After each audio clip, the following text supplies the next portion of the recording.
aqui como um membro avaliador dessa banca. Bom dia ao professor Guilherme, também aqui como professor avaliador dessa banca. Bom dia, Libânia. E a partir de agora, né, Libânia, você pode contar 20 minutos, que é o prazo, né, é o tempo para a sua apresentação. E vamos dar início à apresentação da Libânia na conclusão do seu trabalho, na apresentação do seu trabalho de conclusão de curso. A Libânia é aluna do EDCM, da turma 2017, e se dispôs a concluir e apresentar o trabalho nesse momento. Você está com a palavra, Libânia. Bom dia a todos. Obrigada, Ilma. Bom, vou iniciar a apresentação do trabalho falando da importância, né, desse assunto, que é a questão da validade dos documentos eletrônicos dentro do processo judicial, né? A tecnologia, de um modo geral, ela impactou, né, a nossa vida, ela vem impactando e tomando mais áreas, né, vem preenchendo cada vez mais áreas da nossa vida, do nosso cotidiano. Então, cada vez que uma tecnologia ela influencia na vida social, o judiciário ele passa a ter que tutelar, né, ele passa a ter que definir os parâmetros, né, dessa tecnologia. Isso aconteceu com o rádio, com a televisão e agora com a internet, né? Primeiramente, eu destaco que, de um modo geral, os documentos eletrônicos eles surgiram com a parte comercial, né, o direito comercial. Então, as grandes empresas, elas têm uma necessidade de evolução, né, e elas têm uma produção de documentos muito grande. Então, o documento eletrônico, ele surgiu, né, das relações comerciais. Então, as empresas passaram a precisar de sistemas, né, para gerir, né, o seu modelo de comércio. Então, a partir do momento que se passou a criar documentos no meio eletrônico, passa-se a ter a necessidade de gerenciar esses documentos, catalogar esses documentos, né, da perenidade desses documentos, de modo que eles sejam utilizados posteriormente, né, recuperados posteriormente. Então, dessa relação nasce a comunicação entre os profissionais da arquivologia e os profissionais da tecnologia da informação, né, que originalmente a gestão eletrônica de documentos, né, o documento eletrônico, ele surgiu aí os primeiros estudos, né. Deixa eu passar o slide. Tá.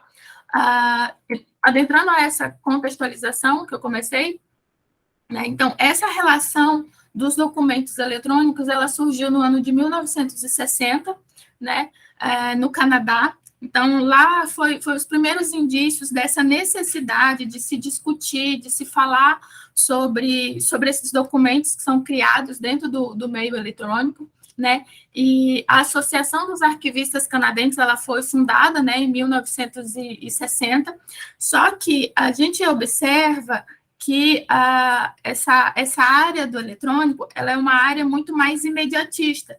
Então, todas as tecnologias, elas estão mais preocupadas em atender o seu público, né, entregar resultados para o seu público do que propriamente dito fornecer estudos, né, promover estudos e discussões. Então, a gente tem aqui que essa relação entre os profissionais arquivistas e os profissionais informáticos surgiu no ano de 1960, mas os primeiros estudos sólidos, né, sobre essa relação entre as duas áreas só aconteceu em 1995 e 1996, né, com a publicação de 2 artigos, né, pela Associação dos Arquivistas Canadenses, né, foram dois arquivistas, né, o primeiro artigo publicado em 1995 foi intitulado, né, Fidedignidade e Autenticidade, Conceitos e Suas Implicações, da arquivista Luciana Durante. E o segundo artigo foi publicado em 1996, também em parceria com a arquivologista Luciana Durante e o Dr. Eiter McNeil, também falando sobre essa integridade dos documentos eletrônicos, né, como manter esses documentos íntegros para serem utilizados posteriormente. Já no Brasil, né, essa discussão, né, veio em 1970, né, 10 anos depois, em que o Brasil já tinha membros na Associação de Arquivistas Canadenses. Né? Observa também que em 1971 o Brasil já fundou também a sua Associação Brasileira de Arquivistas. Só que, paralelo a isso, como os estudos só surgiram a partir de 1995, o Brasil também só produziu seu primeiro trabalho acadêmico, né, o seu primeiro estudo sobre esse assunto, no ano de 1997, que foi uma arquivista brasileira chamada Ana Carla Almeida Marins, né, intitulado Gestão de Documentos Eletrônicos sob a ótica arquivística. Identificação das primeiras correntes teóricas, legislação e diagnóstico da situação dos arquivos públicos brasileiros. Nós temos também os órgãos, né, os principais órgãos no Brasil que tutelaram, né, sobre o assunto, que é o CONARC. O CONARC ele tá funcionando até hoje, né? Ele foi fundado em 1994. Ele é o órgão responsável por gerir, guardar, catalogar todos os documentos oficiais do governo, né? Então, quando surgiu essa necessidade de se tutelar os documentos eletrônicos, o CONARC ele instituiu a Câmara Técnica de Documentos Eletrônicos. Então, hoje a gente já vê esse gerenciamento pelo CONARC de forma mais palpável, né? Hoje a gente já tem o sistema Gov, a gente já tem vários documentos do governo de forma já disponível para a sociedade. Então, a gente já vê de forma mais clara, né, o trabalho do CONARC. Nós tivemos também aqui no Brasil o Senadem, que foi o Centro Nacional de Desenvolvimento e Gerenciamento de Informação. O Senadem foi fundado em 1976 e encerrou suas atividades em 2010. O Senadem ele já era um centro já mais voltado para os profissionais da área da tecnologia da informação. Então, nesse centro, que eram discutidos, haviam os congressos, né, publicaram-se alguns livros. O Dom Averdon, que é um dos autores que eu trago no texto, teve seu primeiro livro publicado pelo Senadem. Então, aqui contava com editora, com câmaras de discussões, congressos, conferências, toda essa parte do estudo técnico era realizado dentro do Senadem. A gente vai entrar no problema propriamente dito da pesquisa, né, que é o tema central do assunto. Como aferir legalidade dos documentos digitais utilizados no processo eletrônico? Então, a gente tem o fato que a produção de documentos eletrônicos, né, como que eu posso utilizar ele dentro do processo judicial de modo que eu confira legalidade, né? Porque a partir do momento que eu utilizo o documento eletrônico dentro do processo, eu não posso ter dúvidas da legalidade daquele documento, porque senão eu acabo travando o processo, porque eu trago discussões para o processo. Eu tenho que parar o processo para discutir se aquela prova que está sendo utilizada ela é válida, ela é legal ou não, né? E a gente precisa trazer celeridade para o processo na utilização desse tipo de prova. Então, a questão aqui é promover o estudo técnico sobre as áreas da arquivologia e tecnologia da informação, a fim de melhor utilizar os recursos digitais a favor do judiciário, conferindo perenidade aos seus documentos e celeridade processual. A justificativa é essa questão da evolução social, né? Então, a partir do momento que a tecnologia ela impacta a nossa vida, ela impacta as nossas relações, então a gente precisa tutelar, a gente precisa estudar, o judiciário ele precisa ditar os seus limites, né, os seus requisitos para a utilização desse meio desse formato de documento. Né? A metodologia, essa pesquisa, ela tem a abordagem qualitativa, né? Foi utilizadas fontes bibliográficas e estudos de casos. Eu trago 2 estudos de caso, um bem do início, né? De um caso de 1990, que começou, foram as primeiras jurisprudências acerca desse tema, né? Da utilização e da validade, os critérios para a utilização de uma prova eletrônica dentro do processo judicial. E uma outra jurisprudência, agora já mais atual, que é sobre a validade dos prints, né, de WhatsApp dentro do processo judicial. Eu trago aqui alguns dos autores, né, que fundamentam essa pesquisa, né? A gente tem arquivistas, a gente tem aqui advogados, a gente tem hoje, né, a gente já tem muito mais amplo, vários profissionais de diversas áreas que tutelam sobre esse assunto, né, que estudam e trazem um estudo mais técnico sobre essa questão.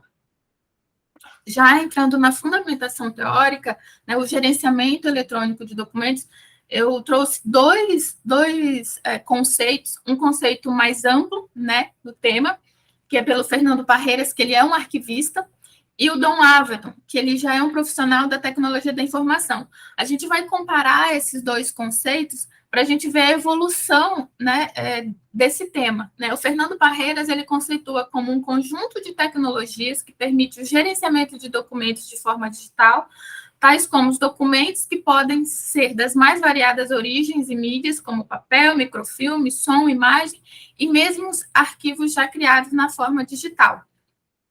Então, observa que, para o profissional arquivista, né, o gerenciamento do documento eletrônico ele já é de uma forma mais ampla, né, mais abrangente.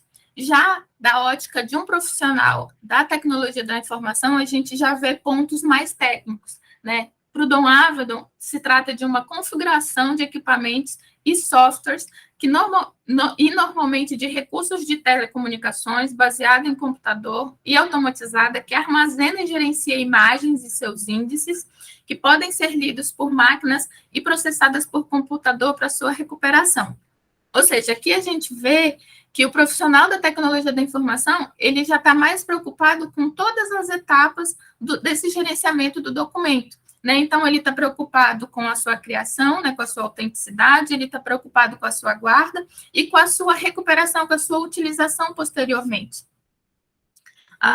Necessário também a gente conceituar o direito digital e o documento. O direito digital, a gente traz o conceito ela é uma advogada, né, a Patrícia Peck, e o direito digital se consiste na evolução do próprio direito, abrangendo todos os princípios fundamentais instituídos que estão vigentes e são aplicados até hoje, assim como introduzido novos institutos e elementos para o pensamento jurídico em todas as suas áreas. Ou seja, o direito digital, ele nada mais é do que as nossas normas, né, já vigentes no direito processual penal, direito civil, constitucional, de modo que eles são aplicados nas relações que ocorrem dentro do meio digital. E a gente traga o conceito de documento pelo Rogério Montade Lima, que ele é um magistrado aqui do nosso TJ, num livro muito bacana que ele fala, se eu não me engano, é um livro de 2014, logo quando surgiu essa questão, a implantação do processo eletrônico, e ele conceitua que nada mais é do que a manifestação palpável de conhecimento fixada materialmente de forma que se possa ser extraído posteriormente para qualquer outro fim. Ou seja, o documento, de uma forma geral, ele é um fragmento do passado, ele é um fragmento de um fato que aconteceu no passado, de forma que eu evidencio ele aqui no presente ou até mesmo no futuro.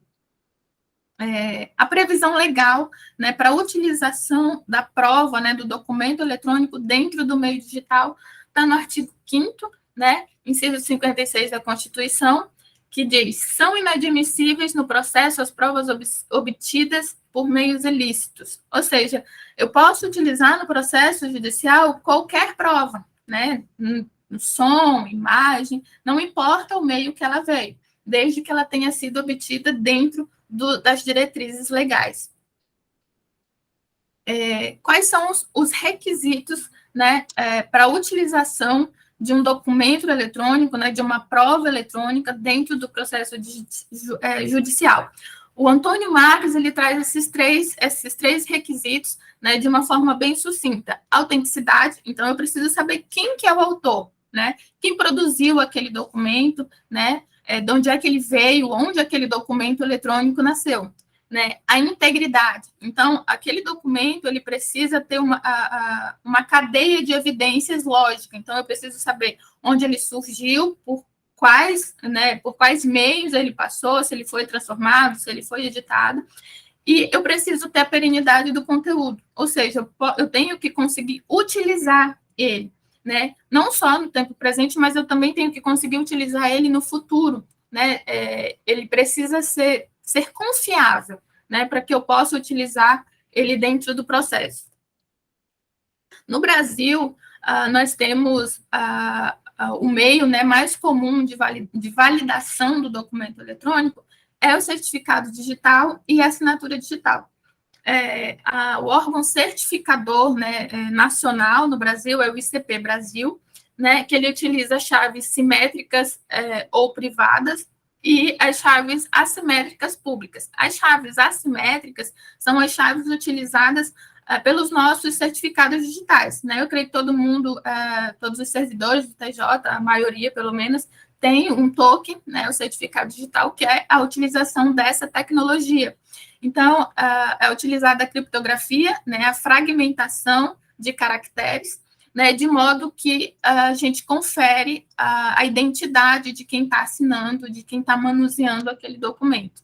Né? No Brasil, a gente tem vários certificadores oficiais, né, como a Caixa Econômica Federal, a Receita Federal, né, essas são autoridades certificadoras, né, do Brasil. O ICP Brasil, ele é o principal, então é ele que confere a certificação para essas outras certificadoras, ou seja, ele que autoriza a certificação pela Caixa Econômica, pela Receita Federal, pela Casa da Moeda, né, entre outros. Aqui a gente tem os sistemas de imagens e documentos, né? Então, a gente tem o escaneamento, né? Quais são os tipos de sistemas de imagens, né? A gente tem escaneamento, conversão e importação. Esses são os principais meios, né, de obtenção de documentos eletrônicos. Então, o escaneamento eu vou ter para arquivos em papel. Então, o arquivo ele é físico, eu vou escanear, então eu vou tornar aquele documento físico um documento digital. Eu tenho a conversão, que é a partir do momento que eu transformo, né, o documento que ele era originalmente em um formato, eu transformo ele em outro. E a importação, que é quando eu transfiro ele de plataforma, né, eu compartilho esse documento. A captura de documentos. Aqui a gente tem também as fases, né, que o documento eletrônico ele precisa respeitar, né, que é o armazenamento, indexação, recuperação e controle de acesso. A gente consegue visualizar muito bem isso dentro do próprio TJ. Então, a partir do momento que eu protocolo um processo, no meu caso, eu advogado, eu protocolo um processo, o TJ ele faz esse armazenamento dos documentos. Depois eu tenho a indexação. Como é que eu localizo esses documentos? Através do número do processo. Então, o próprio sistema do TJ, ele gera uma indexação, um número de processo. Então, quando eu entro no sistema do TJ, eu não tenho acesso a todos os documentos que eu quero. Não, eu vou procurar aquele tipo de documento, aquele grupo de documentos pela indexação, né, pelo número do processo, por exemplo. E eu tenho a recuperação, ou seja, eu consigo ter acesso, baixar aquele documento a hora que eu quiser, né, a hora que eu precisar, e eu tenho o controle de acesso, ou seja, cada pessoa que acessa aquele documento, o TJ registra, né, o IP, registra, no caso, o certificado digital, né, a pessoa que acessou, o horário que acessou, a gente tem um controle de acesso. Agora eu vou entrar, propriamente dito, no estudo de caso, que a gente vai conseguir visualizar toda essa parte teórica, né, que eu falei até agora. Né? O primeiro estudo de caso, ele é um espelho do sistema Megadata. O sistema Megadata, ele foi o primeiro sistema utilizado para pagamento do seguro DPVAT. Né? Esse caso aconteceu em 1990, né? Um segurado sofreu um acidente, né, de trânsito, e inicialmente ele ficou inválido, ele ficou com uma certa incapacitação. Então, a família, né, ele entrou no sistema Megadata, deu entrada no pedido da indenização, recebeu, né, parte do seguro, só que, posteriormente, esse mesmo segurado veio a falecer. Né, e os seus herdeiros, né, deram novamente entrada no pedido de indenização, só que agora na indenização por morte. Né? E esse processo foi parar no STJ por quê? a discussão era se o espelho do sistema que comprovava, né, que ele já havia, que a família já havia recebido parte da indenização só para invalidez, se era válida para provar, né, agora nesse segundo processo do pedido de indenização por óbito, se era capaz de comprovar que a família já tinha recebido essa indenização proporcional. Então, nós tivemos a discussão, né, e o desembargador Gutenberg Mota, ele disse que o sistema, aquele espelho do sistema, né, que continha a data, a hora do saque, o valor da indenização recebida, era suficiente para comprovar esse pagamento. Já o desembargador Paulo Roberto Pereira da Silva, no seu voto, ele disse que não era, justamente pelo fato de não conter uma assinatura, nem digital, nem física, não tinha nenhuma prova de que a família tinha recebido, não tinha nenhuma assinatura, nada que, não tinha uma autenticidade daquele documento, era simplesmente o espelho do sistema, né, dizendo que saiu aquele valor para aquela pessoa, então não tinha essa questão da assinatura, não tinha essa autenticidade naquele documento, né? Então, aí a gente verifica a importância da assinatura digital, né, da autenticidade do documento para que ele seja utilizado dentro do processo. Então, não basta que eu tenha só um espelho, eu preciso conseguir observar toda a cadeia de produção daquele documento, por onde ele passou, né, quem foram os seus emissores, né, para que ele possa ter uma relevância dentro do processo, para que ele possa ser válido, que ele possa ser utilizado dentro do processo judicial. O segundo estudo de caso, ele é um caso mais recente, agora de 2021, que fala justamente sobre a inviabilidade do print de WhatsApp como meio de prova. Esse caso foi mais recente, que prints de WhatsApp foram utilizados como denúncia anônima para a abertura de um inquérito. Então, foi feita a denúncia, né, de tráfico de drogas através de prints de WhatsApp, né, e a gente também teve essa mesma discussão. O MP se posicionou pela ilicitude da prova justamente por não conter a cadeia de custódia da prova, ou seja, não se tinha, né, como se tratava de uma denúncia anônima, não se tinha quem que era o emissor, não se tinha data e horário, não tinha as características intrínsecas da produção daquela prova, né?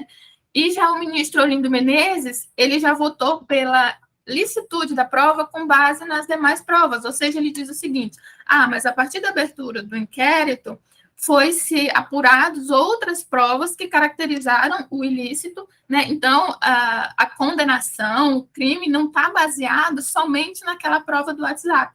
Só que observa-se aqui que o inquérito policial, ou seja, toda a investigação, só nasceu, né, a investigação por conta dos prints de WhatsApp. Ou seja, aquela prova inicial, ela estava evada de vício. Então, como eu não tenho uma cadeia de custódia da prova forte, né, que não me traga dúvidas, né, ou seja, pelo contrário, ela me traz várias dúvidas, eu não consigo levar esse processo para frente. Então, eu acabo anulando tudo que vem posteriormente, né, tudo que foi produzido com base naquela prova inicial. Então, aqui a gente vê a importância, né, da gente deixar bem claro no processo, né, a validade desse documento, como que ele foi produzido, quem produziu, né, aonde que ele foi produzido, para que ele foi produzido, porque senão a gente corre o risco de condenar, né, ou de cometer, né, ilegalidades com base em provas tão frágeis, né. Aqui eu trago também a evolução, né, da justiça digital de um modo geral, né. Nos anos de 2000 a 2003, a gente tem aqui o monitoramento do e-mail, ele é considerado uma invasão de privacidade, então, olha como isso era uma coisa assim, né, completa. Hoje a gente olhando, é uma coisa completamente longínqua, né, que a gente vê hoje, né, a utilização do e-mail como prova, ela era restrita, não servia também como prova única, mas poderia servir para ajudar as demais provas, ou seja, que nesse primeiro momento, essa visão do e-mail não ser utilizado como prova, ele era adotado por conta das empresas. Então, isso era mais na relação patrão e empregado, justamente porque tinha-se a visão de que a empresa utilizava esse monitoramento do e-mail como uma prova de segregar o funcionário, né? É mais ou menos nesse sentido. Nos anos de 2014 a 2006, o monitoramento de e-mails passa a ser admitido, ou seja, os donos das empresas, né, ele pode monitorar a utilização dos e-mails pelos seus funcionários, justamente por isso, porque ele é o detentor do sistema, né, ele é o detentor do e-mail, então, a partir daí, o e-mail passa a ser admitido também como prova única. Já nos anos de 2007 a 2019, o monitoramento de e-mail ele é aceito, né, como eu falei antes, por essa questão do ambiente de trabalho. É também aceito a admissão de novas tecnologias, né, e-mail, Orkut, YouTube, fotografia digital, mensagens de SMS, né, que a gente nem utiliza mais hoje, né, como prova. Só que essa utilização desses meios de provas digitais, a gente vê justamente, a gente vê novamente essa questão da preservação da cadeia de custódia, né, de todo o caminho da prova. Então, pode ser utilizado, mas desde que de forma íntegra, né, de modo que eu consiga periciar essa prova, né, eu consiga confirmar as informações dessa prova. Já nos anos de 2009 a 2014, a gente tem a criação do PJE, né, que é a implantação do PJE, de todo o processo judicial eletrônico, né, que nasceu lá no TRF5. No ano de 2019, a gente já tem a criação do módulo criminal do PJE pelo TJ do Distrito Federal, e agora mais recente, né, 2020 a 2022, a gente já consegue visualizar a realização de todos os atos processuais por meio virtual. Né? Isso foi acelerado por conta da pandemia.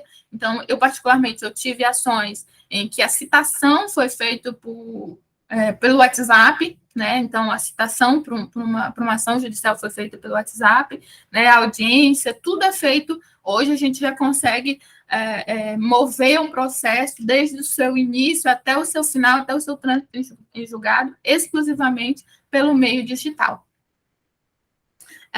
Aqui também é necessário a gente falar sobre a perícia digital, né, que é a computação forense, que é a área do direito, né, e da tecnologia da informação, que ela vai conferir a autenticidade daquele documento que está sendo utilizado. Então, a evidência eletrônica, ela precisa ter a admissibilidade, ela precisa ser aceita no processo, né, ela precisa ser autêntica, ela precisa ser completa, né, ela precisa ser confiável e precisa ter credibilidade. Então, não basta que eu tenha só um documento eletrônico, ele precisa ser de extrema relevância para o processo, então eu não posso sair anexando qualquer documento eletrônico dentro do processo.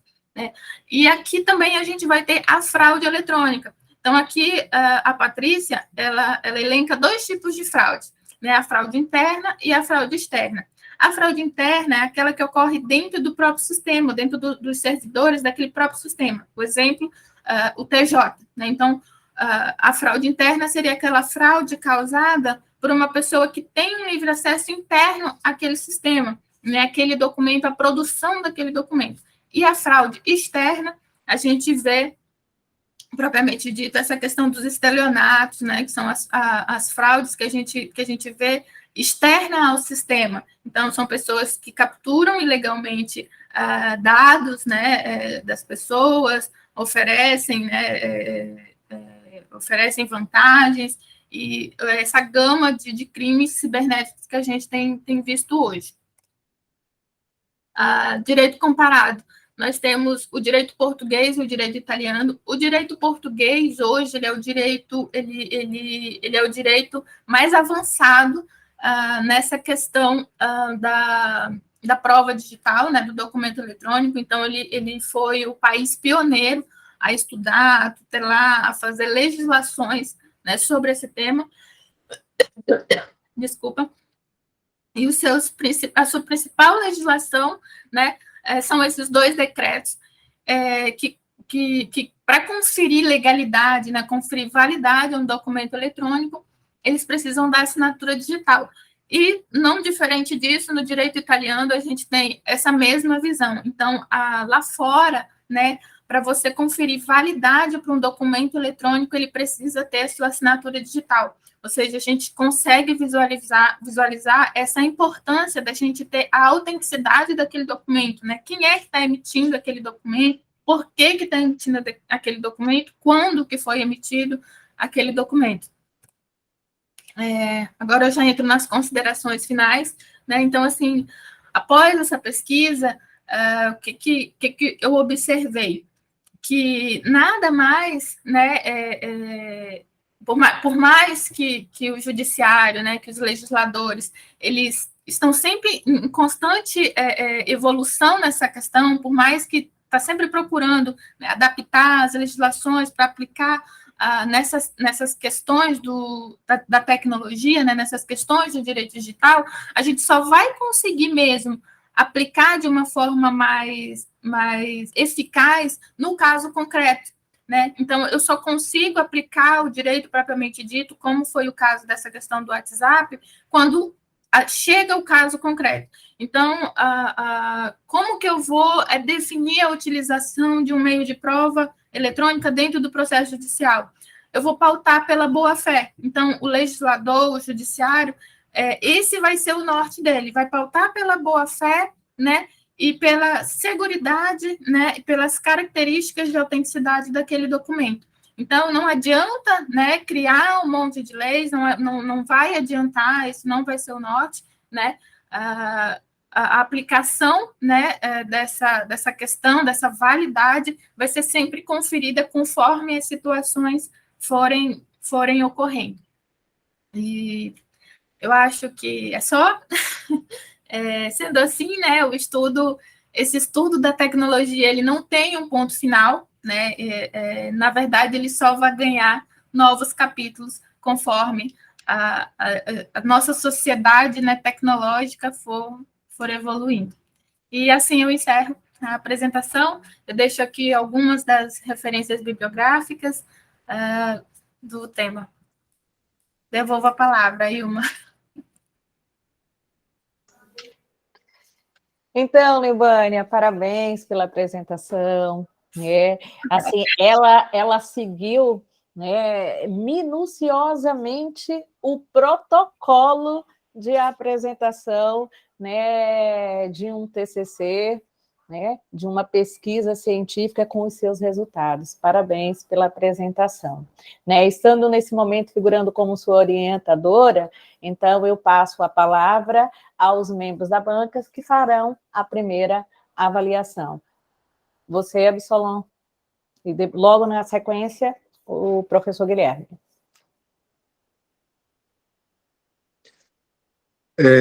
Muito boa apresentação, Libânia, fiquei satisfeito. É um tema muito interessante. Sabemos que com esse dinamismo social, esse processo tecnológico da digitalização no âmbito dos tribunais, no âmbito, assim, não só nos processos judiciais, mas sabemos que esse avanço tecnológico é uma realidade e que a documentação, essa documentação que vai para os processos, ela de fato precisa passar por todos esses critérios que você apontou muito bem. A sua apresentação foi uma apresentação escorreita, parabéns, fiquei muito satisfeito. Obrigada.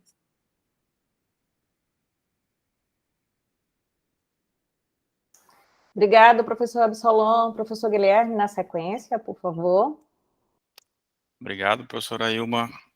Lógico que não teria nada a opor ao trabalho, né? Mas vendo os elogios da senhora, do professor Absolom, mas eu gostaria de fazer alguns apontamentos, na verdade, no sentido de externar, né, quão grato eu fiquei com a apresentação, porque quando me deparei, o título já é sugestivo, né? E quando eu abri a primeira página, ela começou com os arquivistas canadenses em 1960. Eu digo, nossa, vai ser aquele trabalho maçante, né? Você começa em 1960 a falar de crime cibernético, né? mas não, ela conseguiu evoluir digamos, com doçura, né, foi objetiva, e eu observei essa fidelidade dela, a apresentação à monografia, né, parecia que ela estava apresentando aqui, parecia que eu estava lendo, né, rememorando o trabalho, e, como disse, me chamou a atenção esse fato dela iniciar da questão do arquivo, e que é o ponto crucial do trabalho dela, né, a validade da prova virtual. Me apeguei muito ao conceito que ela trouxe da doutora Patrícia Peck, que o direito virtual nada mais é do que a evolução do direito existente. Até atrevo a fazer um comentário tão jocoso, o próprio tribunal, né, um palestrante renomado, falou, gente, sabe por que a dificuldade de legislar sobre informática? É porque em Roma não tinha informática. Então, como aplicar o direito romano às relações virtuais, né? E, enfim, tomei algumas notas aqui, alguns pontos para comentar, e no decorrer da apresentação da Libânia, quando ela tocou na questão da autenticidade, né? Basicamente, a gente tem que verificar a autenticidade, ou seja, quem é o emissor, e a integridade do documento, que é o que o julgador precisa, né, para ter o seu convencimento e formação do seu mérito e o juízo de valor. Enfim, prestando atenção aqui na atividade dela, quando ela trouxe também na sequência, né, da Patrícia, ela rememorou o conceito do professor Montaigne. O que é um documento? Nada mais é do que a materialização do fato pretérito, né, usando aqui minhas palavras, e, enfim, fica aquele registro, né. Hoje a gente tem um cartório extrajudicial para dizer, bom, passou pelo cartório, a probabilidade muito grande de ser autêntico, né, esse documento. E aí, enfim, me deparando aqui de fato com a tela, né, então garanto para os senhores, eu sou o Guilherme, né, faço parte dessa banca, eu estou nas dependências da Emeron, como eu vejo a professora Ilma, eu estive com a professora Ilma hoje de manhã, estive com o professor Absolon hoje de manhã, então tenho quase certeza que eles estão na Emeron, porque tem, acho que uns 20 minutos que não os vejo, mas com meus olhos não virtuais, né, e Talibã em algum lugar do mundo, né, estamos aqui conectados, e aí tem e nós estamos aqui no ambiente virtual, né, e aí o que a escola adotou? Falou, bom, veio a pandemia, né, males que vem para bem, aceleramos esse processo. E agora, como é que a gente vai comprovar que a gente está no mundo virtual? A gente está transmitindo conhecimento, está recebendo conhecimento, está produzindo cientificamente, vamos gravar. Então, eu estou aqui falando para uma tela, eu acho que tem 3 pessoas me ouvindo ou mais, tem um quadradinho vermelho escrito gravação, em branco, e ao término, como eu conheço o sistema, né, ele vai para algum lugar, e se algum dia alguém questionar, existiu essa banca ou não? Ah, peraí, vamos buscar ali que alguém deve ter esse arquivo que já é virtual, né, não existe. Na sequência, iremos para outra banca. E essa banca não vai ser gravada, vai ser um papel também desculpa, não vai ser um papel, vai ser um documento eletrônico que a gente vai assinar e é suficiente para atestar que ocorreu a banca. Então, você vê, na sua defesa, a gente já percebe, né, essa lacuna, né, na legislação, nas nossas vidas, né, na evolução do direito, e imagina no caso concreto, enfim, a gente adentrar nas temáticas que você abordou bem, né, da criminalidade, temas muito sensíveis que trazem muito prejuízo, né, que o direito penal ninguém ganha, né, todo mundo perde. Então, isso, teu trabalho contribuiu muito, acho que todo trabalho que se fale em validade de prova virtual, acho que a primeira referência bibliográfica dentro da Emeron vai ser esse seu trabalho, né, já estou antecipando.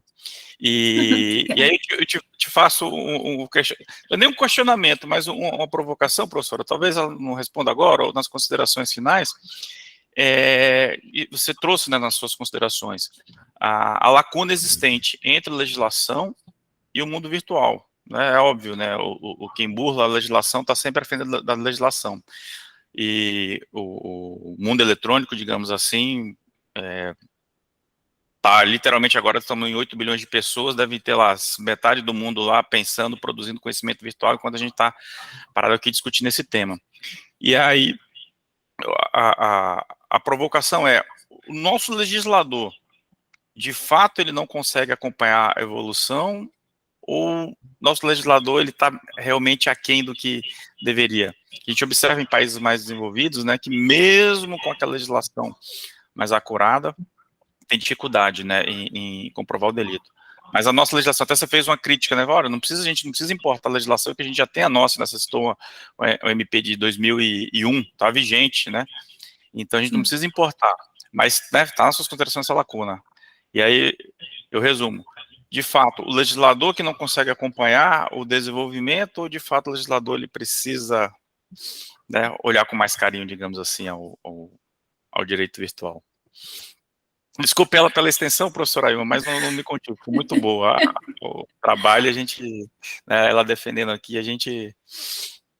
Na verdade, doutor Guilherme, na verdade, o que eu percebi, né, o direito virtual, ele acontece numa velocidade muito grande. Então, assim, nesse passo que a gente está discutindo aqui, já tem criminosos virtuais ou novos crimes sendo planejados. Então, na verdade, eu entendo que o fato, ele primeiro precisa acontecer para eu poder, peraí, deixa eu olhar a legislação, né? Como é que eu vou aplicar aqui? Então, eu acho que é impossível o legislador se antecipar, né? Assim, não de um modo amplo, né? Eu acho que jamais vai conseguir se antecipar de um modo que abarque todas as coisas que vai acontecer, até porque elas ainda não aconteceram. Então, eu acho que vai sempre vai seguir essa regra, né? Então, vai acontecer o fato, vai se analisar esse fato, até porque a gente verifica ao longo da história, esse caso mesmo que eu trouxe sobre a questão do print de WhatsApp, anteriormente era aceito, né? Qualquer print já era aceito como prova, até que se surgiu, né, casos em que os prints eram fraudados. Então, passaram-se a fraudar os prints de WhatsApp, fazer denúncias anônimas, ou seja, causar prejuízo para um processo.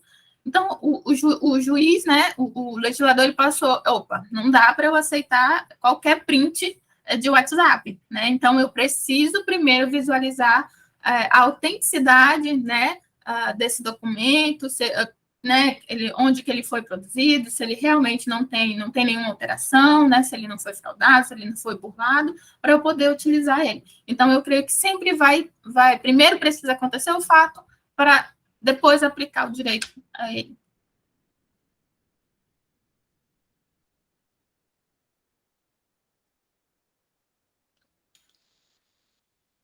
Professora, finalizo, né, provocando, né, meu papel hoje aqui de provocador, né, a gente continuar com essa temática no mestrado, e estou satisfeito com a arguição. Maravilha, professor Guilherme, é isso mesmo. Não existe nenhum outro papel, né, no contexto acadêmico, científico, que não venha por uma provocação. Sempre há necessidade de uma motivação para que seja problematizada uma questão e daí possa se incitar a necessidade de uma pesquisa.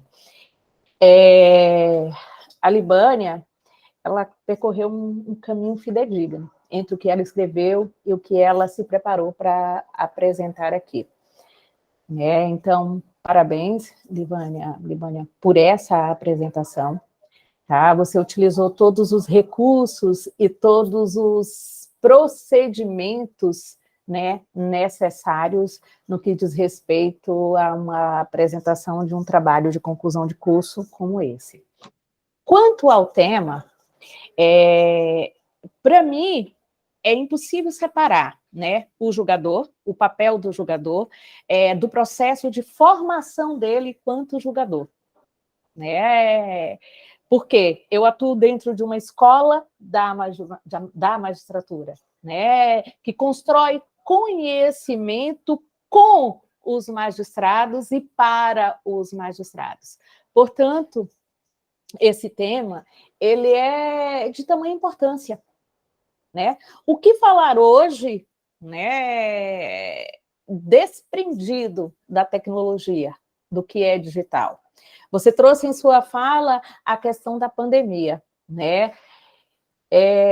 Claro houve um processo, né, de globalização, de revolução tecnológica, de emancipação tecnológica, e eu falo isso, inclusive, no critério da existência humana, né? Os nossos filhos, eles já nascem hoje tecnológicos, né? Você entrega uma determinada ferramenta tecnológica para uma criança, ele tem um domínio, né, maior do que o nosso. Então, é uma geração tecnológica. Mas quando eu trago isso para o contexto do poder judiciário, da atuação do direito a partir do julgador, e aí a importância e a relevância desse seu estudo é que preciso ir além, né? Trazer esses conceitos, essa formação e essa busca desses conhecimentos para os processos formativos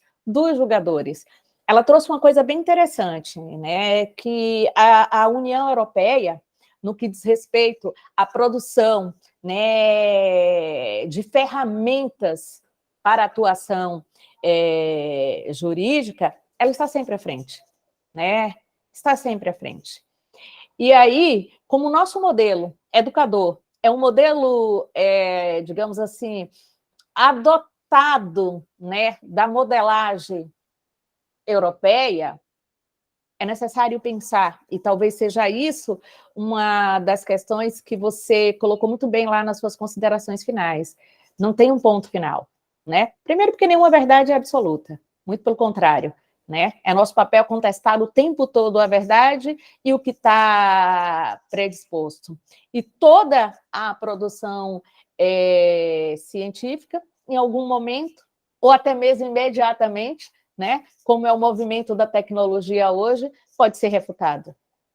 Mas o que nós temos aqui é um despertar para um tema de extrema importância para o meio jurídico e para o papel em si do Poder Judiciário.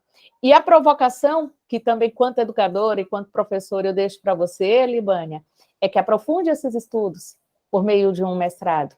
Traga isso e faça essa associação, porque assim, a gente compreende o papel do jogador quando ele está lá e assina uma sentença. E reconhecer, né, a veracidade dessa prova, oportunizar a apresentação dessas provas, tem a ver com sua atuação quanto jogador. E daí a importância e a relevância do seu trabalho, tá? Então, mais uma vez, te parabenizo e espero encontrar você em outros trabalhos, em outras apresentações, com o mesmo critério e a mesma objetividade com que você se apresentou aqui, tá? Parabéns. Nesse momento, eu não sei se a Ana está aqui nos acompanhando, se vai disponibilizar uma sala, né, para a gente deixar você um pouquinho e a gente fazer aqui a avaliação e a deliberação da banca, mas a gente já retorna. Se não tiver disponibilizado, eu peço ao Absolom e ao Guilherme que fechem a câmera e o áudio, e eu vou fazer uma ligação para vocês, e aí a gente já retorna para falar com a Libânia. Tudo bem? Professora, o que a senhora achar melhor, se quiser colocar para fazer a sala. Então, se tiver essa possibilidade, pode fazer a sala aqui, daí a gente já ingressa aqui com o Absolom e o Guilherme, e a gente já retorna para a sala principal. Por favor.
Oi, Libânia.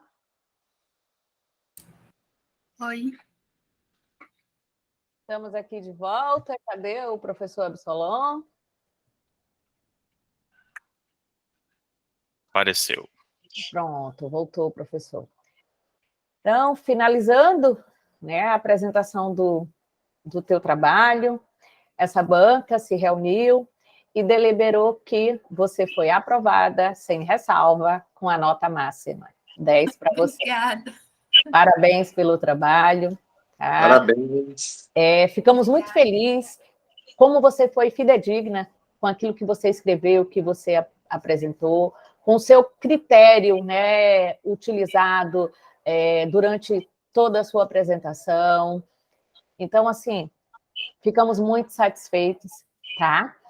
O que a gente apenas observa? Observa que, como todo trabalho escrito, né, antes de você mandar a versão final aqui para a escola, faz uma revisão, né, ortográfica, porque uma ou outra letra ali está eletrônico e assim, coisas assim que são necessárias. Aquela revisão gramatical, né, na versão final. No mais, o seu trabalho está ok. Nós ficamos muito satisfeitos e felizes com o seu resultado, tá bom?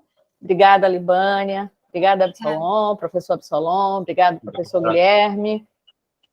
E, a partir de agora, nós vamos assinar a ata, né, que ficará disponível para você posteriormente, e as tratativas você pode verificar com o Rodolfo, né, que está acompanhando, tá bom? A execução dessas apresentações. Eu acredito que ele vai disponibilizar para você, se não já disponibilizou, né, os procedimentos que você fará a partir de agora para depositar a versão final do seu trabalho. Assim. Tá bom. Tá certo? Obrigada. Obrigada. Muito obrigada. E... Tchau, tchau. Tchau. Tchau, parabéns, Libânia. Obrigada.